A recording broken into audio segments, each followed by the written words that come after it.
Vous les timides, vous connaissez le prix de la parole. Vous savez à quel point elle est parfois difficile et donc vous connaissez sa valeur. Si vous êtes très timide, d'abord dites-vous que c'est normal. Ensuite dites-vous que les timides produisent les meilleurs orateurs. Les gens qui ont une tchatche naturelle, c'est-à-dire qui parlent pour ne rien dire, finissent par se faire totalement oublier parce que précisément ils n'ont rien à dire. Vous les timides, vous connaissez le prix de la parole. Vous savez à quel point elle est parfois difficile et donc vous connaissez sa valeur. Il faut essayer de la combattre. Comment? Eh bien, il n'y a pas de secret là encore, il faut le faire tous les jours. Un pianiste fait ses gammes tous les jours, un marathonien fait son entraînement tous les jours. Je vous donne 2 petits exercices que vous pouvez faire chaque jour, même tout seul. Enregistrez-vous avec votre téléphone, c'est très cruel, mais ça permet de s'évaluer soi-même. Allez, un premier.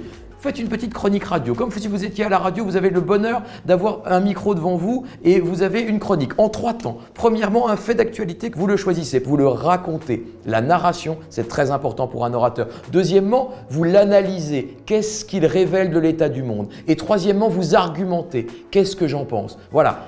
Raconter, analyser, argumenter, 3 exercices de l'orateur que vous pouvez faire dans une chronique de 1 minute 30, 2 minutes. Deuxièmement, en fin de journée, comme un avocat, faites le procès de votre journée. Défendez votre journée.